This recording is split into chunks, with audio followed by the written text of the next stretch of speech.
नमस्कार, TV9 मराठीमध्ये आपलं स्वागत. मी प्रज्ञा आणि बुलेटिनच्या सुरुवातीलाच मोठी बातमी संभाजीनगरमधून. छत्रपती संभाजीनगरच्या जागेवर दावा सांगताना अब्दुल सत्तारांची दमछाक झाली. ही जागा शिवसेनेची आहे हे सांगण्याआधी मंचावरच्या नेत्यांना विचारणा झाली.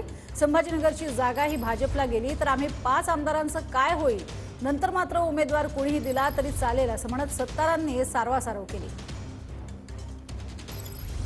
संभाजीनगर औरंगाबादची जागा ही कोणत्याही परिस्थितीमध्ये शिवसेनेचा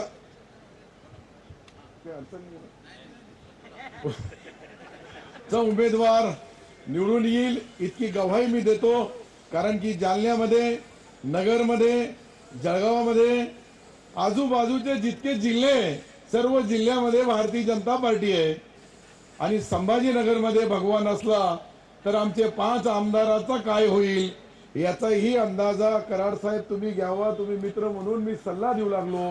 पुढच्या भविष्यामध्ये आपल्या या जिल्ह्याचा कोणीही दिला, चाहे भाजपचा असो शिवसेनेचा असो, हे भगवा फक्त इथे दिसला म्हणून मी शिवसेना बोललो.